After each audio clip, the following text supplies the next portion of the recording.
All right, Krystal, what's on your radar? Well, you know, guys, I gotta be honest with you. I was kind of starting to think maybe I'd misjudged Biden just a little bit. The relief bill was, of course, a disappointment in certain critical ways, but it was a little bit better than what I had expected. Sure, there wasn't a minimum wage hike, and the checks had been pared back, and then pared back again. But the child tax credit was genuinely good, and they did not waste much time trying to get Republican votes for some meaningless show of bipartisanship.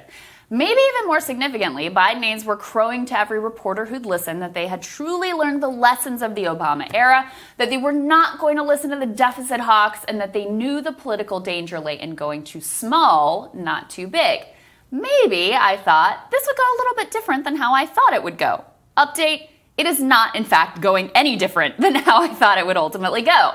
Now that the pre-assembled Band-Aid has been placed on the immediate crisis, Biden's laying out his infrastructure package. He did that last night in Pittsburgh. It's his big vision for how to fundamentally remake the country, and it looks like exactly the same timid, incrementalist nonsense that has been standard Democratic fare for like 30 years. That's right, Biden slid right back into his Obama and Clinton-era comfort zone, offering too little, worrying about all the wrong things. The size and scope of his infrastructure package is way too small. It is hobbled by deficit hawk derangement. Key priorities were dropped out of the gates. The starting point for negotiations is already a major disappointment. So I shudder to think what it will be once it's hacked up by the right-wingers in the Democratic caucus.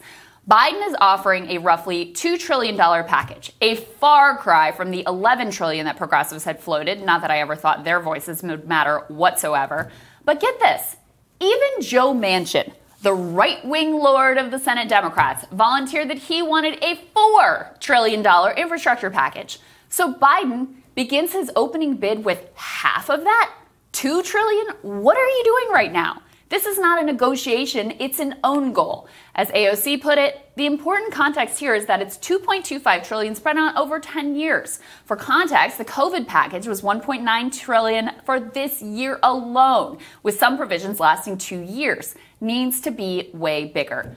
But you don't have to listen to Joe Manchin or AOC. How about listening to Joe Biden? When he was campaigning for president, he proposed an estimated $7 trillion in spending on these very same items.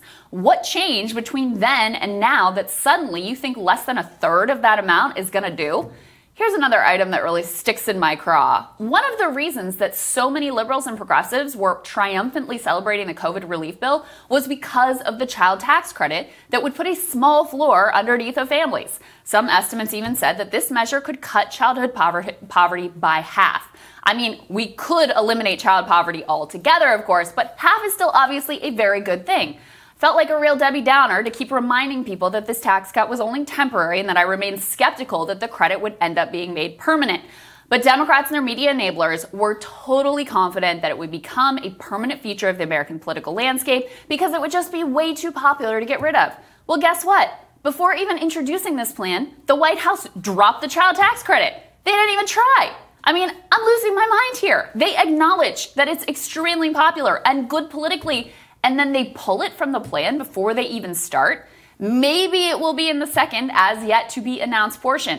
Maybe it'll still be made permanent, but it sure doesn't look very good right now. Naturally, another try at the minimum wage that they swear is really important and they're really fighting for. That's nowhere to be found.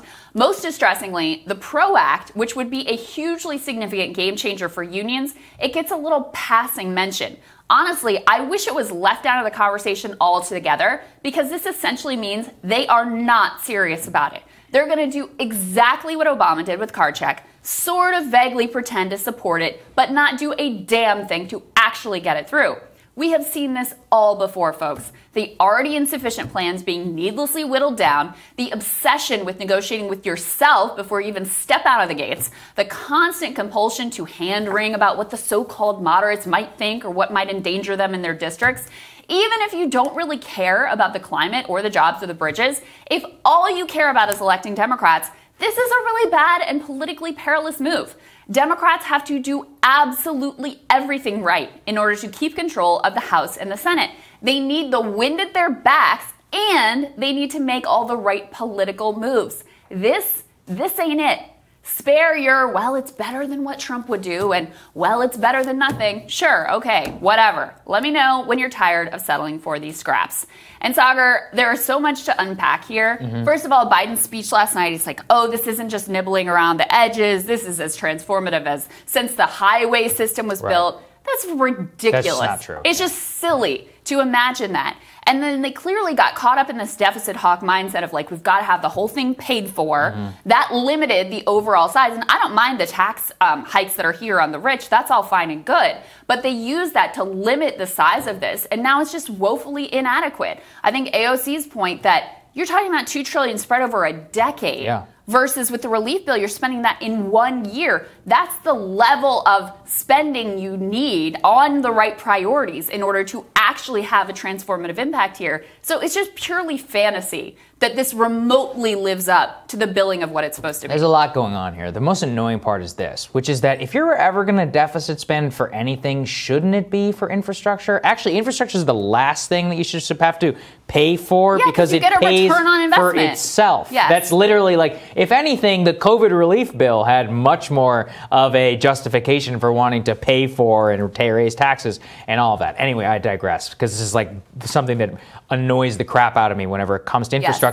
You don't need to pay for infrastructure because it literally pays for itself. That's the entire point. All that being said, over 8 years, $2.2 trillion is just not simply a transformative bill. It's not even close to the Eisenhower administration. It's actually less, really, than what some of the original talk was of what the Trump administration was talking about in some of the early days. If you line them up, I mean, it's going to be different in terms of the justifications on green and climate and all of that, but like, it's not fundamentally all that different. And it actually still faces the exact same political conditions that a $4 trillion or a $5 trillion bill would pass. So you have the same political basically the same political hobbles, which is that I was reading, what are, Mitch McConnell and all of them saying. Mitch McConnell is basically saying we're not going to do any tax increases on the most productive parts of our economy. Senator McConnell and I'd love to have a discussion with you about that sometime. There are already huge dark money groups that are cropping up called Protecting American Workers,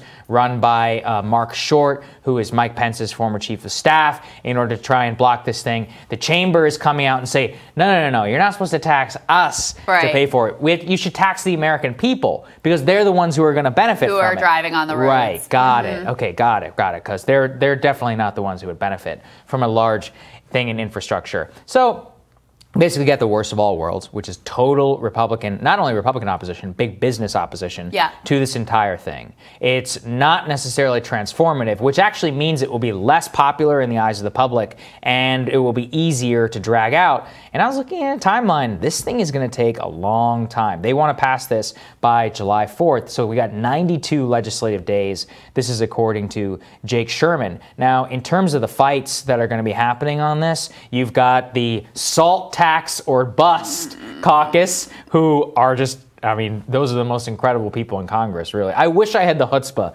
to say I would block a bill unless you dramatically reduce taxes on millionaires. And to add insult to absurdity, these are literally the same people who were like, we need to pare back the $1,400 check. So because of the deficit. Because of the deficit. But then when it comes to let's give a big tax break that overwhelmingly goes to the wealthiest people in our districts, then the deficit doesn't matter. Then it's no salt or no dice going to the mat to expand the deficit on behalf of their wealthy constituents, when with the relief bill they went to the mat to deny working and middle-class Americans just getting a piddly $1,400 check. So that tells you everything about their actual commitment to fiscal responsibility. Right. Look, there's a lot, like I said. I think here's Biden's biggest worry, which is that this turns into Obamacare 2.0. It takes months and months and months and months and months. You take an idea, which is actually pretty popular at the beginning, and then it runs right into the morass of Washington. You have less votes than you did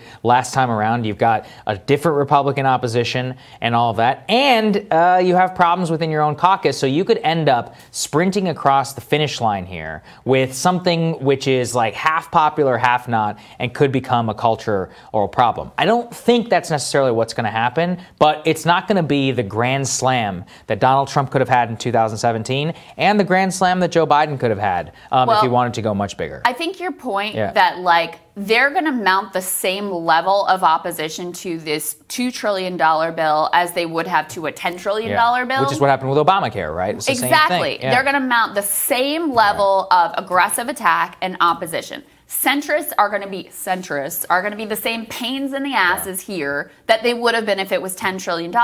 They have no ideology. Their whole ideology revolves around, and Ryan Cooper, by the way, in The Week made this point really brilliantly, their whole ideology revolves around just like whatever the left wants, we want to own them to show how like reasonable and pragmatic we are. They don't actually have any principles or values behind it. Whatever you offer, they're going to try to chip away at just to be able to demonstrate how like moderate and bipartisan or whatever they are. So you're going to end up with less than what this proposal initially started out of the gates. You're going to have the same level of opposition. You're going to burn tons of time on the calendar. This is going to be the next big reconciliation fight. No guarantees that it even gets through.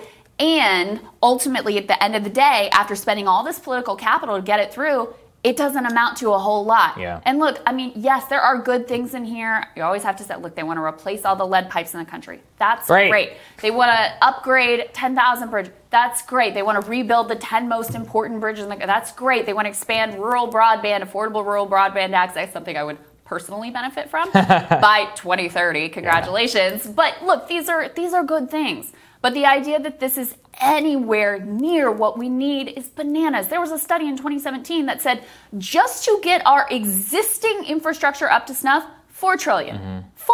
This is half of that without even talking about climate or any of the other priorities that Biden ran on. I think it says it all that when he was campaigning, what he laid out, which already was a pared back proposal from what most of the other candidates were offering, what he was advocating for would have cost $7 trillion. And now here he is saying $2 trillion will do. Yeah. It's just not nearly up to the task. It sets himself up, like we said, for the worst of all worlds. Total and complete opposition, total war by the business lobby, by the chamber, and all of that. And if you don't deliver, you could end up in a political morass because the public isn't going to be as for it as they might be for something much bigger. Exactly. It's not going to be tangible. Right. The way that like the checks were tangible in people's bank accounts. Look, I think it's still going to be popular. I think they probably managed to get it through, but it's just not nearly what they could have done here. That's right. Sagar, looking forward to your radar. That's next.